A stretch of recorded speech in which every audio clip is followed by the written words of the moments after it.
Assalamualaikum warahmatullahi wabarakatuh. Apa kabar?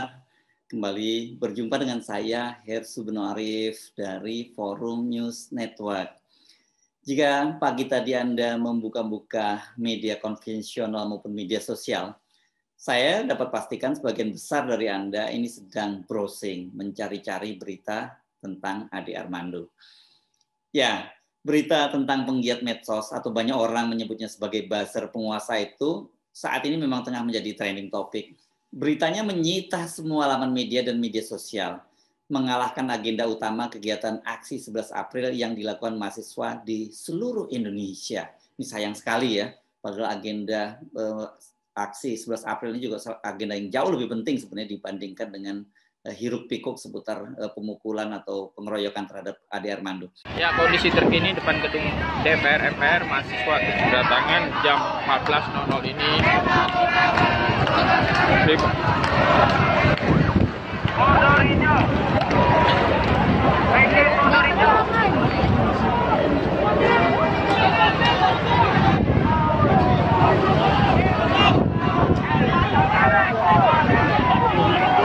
Nah, peristiwa naas yang dialami Ade Armando ini memang kalau dari sisi media dia memenuhi rumus baku ya. Semua unsur berita yang akan menarik pembaca dan pemirsa.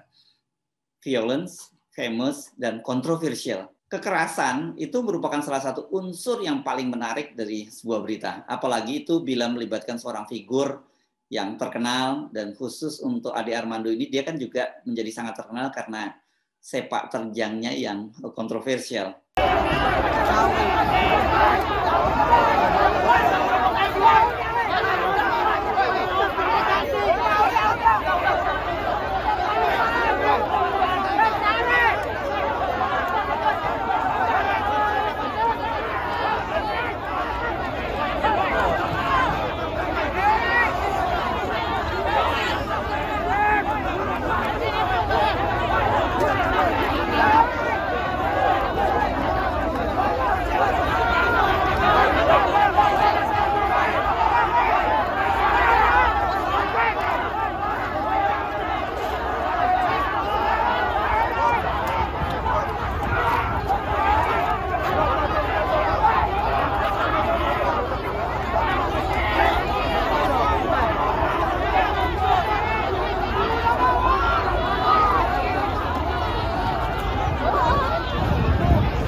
Saya memutuskan tidak menayangkan kembali video aksi langsung ya kekerasan yang terjadi terhadap Ade Armando karena ini pertimbangan kepatutan dan publik juga sudah terlalu banyak mengkonsumsi peristiwa yang menimpa Ade Armando di platform media sosial. Hari ke hari ini sampai tadi pagi itu masih bermunculan video-video baru. Jadi saya anggap ini sudah terlampau over ya. Untuk disiarkan kembali, tapi satu lagi yang paling penting tadi itu ya, ini pertimbangan kepatutan ya. Nah, video yang tadi saya tayangkan itu diambil oleh salah satu kru kami dengan jarak ya kira-kira sekitar 5-10 meter, jadi kadang 5 atau 10 dia maju mundur gitu dari peristiwa yang terjadi. Saya sengaja tayangkan video ini agar pemirsa bisa mendapat gambaran bagaimana suasana ketika peristiwa itu terjadi. Video tadi itu sebenarnya durasinya hampir 10 menit.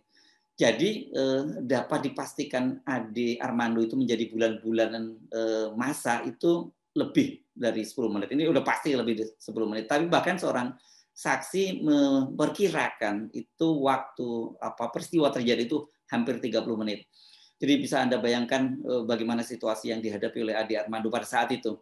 Menurut kesaksian wartawan Tempo yang berada di lokasi, Ade Armando sempat menangis dan minta ampun. Tapi massa terus memukulinya.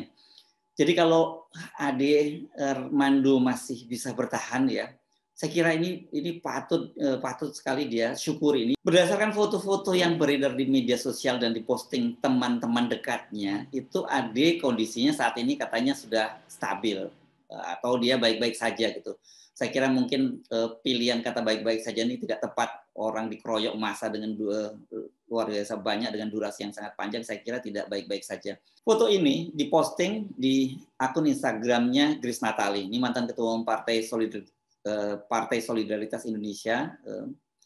Dan dia bersama dengan rekan-rekannya mengunjungi Ade Armando di salah satu rumah sakit milik rumah sakit Siloam ya. Ini milik kelompok jaringan konglomerasi Lipo yang tidak disebutkan secara spesifik di mana lokasinya. Saya kira ini mungkin untuk pertimbangan keamanan ya. Nah, foto ini yang diambil secara close up itu diunggah di akun media sosial milik Denny Siregar. Ini sesama buzzer yang juga tak kalah kontroversial, dan mereka berdua ini sama-sama punya program di channel YouTube di Cokro TV. Dalam unggahan di akun Instagramnya, Grace itu membuat sebuah pernyataan yang cukup menantang dari Ade Armando. Jangan pikir saya akan takut, saya justru akan semakin gila setelah ini. Itu dengan emoticon 3 senyuman. Bang Ade, memang nggak ada duanya. Lekas sembuh ya Bang Ade. Ini unggahan di Instagram dari Grace Natali sambil mengecam para pelaku tindak kekerasan. Saya sepakat, apapun bentuknya tindak kekerasan, apalagi yang disebabkan oleh perbedaan pandangan, termasuk pandangan politik, itu tidak boleh terjadi dan tidak boleh dibiarkan menjadi jalan keluar semua perbedaan pendapat, apalagi perbedaan pilihan politik. Dalam negara demokrasi kita harus menghormati pandangan-pandangan yang berbeda. Namun kalimat yang diucapkan secara terbuka, mengapa saya sebut terbuka, karena ini diunggah di media sosial ini, yakni saya tidak takut, saya akan lebih gila lagi. Ini menurut saya kok kurang bijak ya. Jelas ini bagi mereka yang berseberangan dengan Ade Armando ini bisa dianggap sebuah tantangan. Dan ini dampaknya sudah kita pastikan bakal terus memecah belah bangsa ini. Padahal kan sekarang persoalan bangsa yang sangat besar, persoalan bangsa terbesar saat ini adalah soal pembelahan, dan apa yang terjadi pada Ade Armando ini adalah karena itu. Jadi kurang gila apa lagi yang dilakukan oleh Ade selama ini? Kalau melihat rekam jejaknya, narasi-narasi yang diproduksi Ade itu, baik melalui akun media sosialnya maupun podcastnya, ini saya meminjam kalimat yang dia gunakan sendiri ya, itu sudah sangat gila loh. Nah ini dia mau bilang dia akan lebih gila lagi.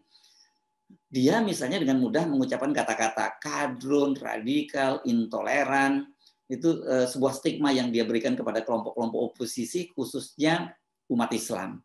Silahkan Anda googling berbagai pernyataan Ade di media sosial, sangat gampang sekali mencarinya. Ini termasuk dia melakukan penghinaan atau penistaan agama dan juga penistaan para ulama gitu. Dia juga pernah membuat masyarakat Minang, ini Ade Armando ini orang Minang ya, itu menjadi sangat berang ini. Nah, dan dia sebagai keturunan Minang kemudian dia dibuang sepanjang adat. Ini kalau Ade masih menjunjung tinggi adat, ini sebuah hukuman yang ini sangat berat loh, dibuang sepanjang adat nih bagi masyarakat Minang yang masih sangat menjunjung tinggi adat. Dan kita tahu ya, ada semacam kalau di sini pegangan yang sangat kuat dari orang Minang itu yang disebutkan bahwa adat besendi syarak dan syarak besendi kitabullah. Ini menggambarkan betapa orang Minang itu sangat religius gitu ya. Kenapa? Adat berdiri syarak, syarak itu syariah ya, hukum Islam, dan hukum Islam itu bersendi pada kitabullah. Nah, apa yang dilakukan oleh Ade yang yang banyak memusuhi umat Islam ini dianggap sangat menyakiti. Ade juga berkali-kali dilaporkan ke polisi. Salah satu kasusnya itu penodaan agama yang dilaporkan oleh Johan Kan. Nah, perkara pidana itu sempat diproses, namun kemudian di tengah jalan dihentikan oleh polisi atau yang kita kenal sebagai SP3. Nah, SP3 ini kemudian dibatalkan oleh Pengadilan Negeri Jakarta Selatan. Ini karena digugat oleh Johan Kan. Dengan keputusan Pengadilan Negeri Jakarta Selatan pada tahun 2017 itu sesungguhnya status Ade saat ini adalah seorang tersangka. Nah, namun sampai 5 tahun ini, kalau tahun 2020, 2017 sampai 2022 kan sudah 5 tahun.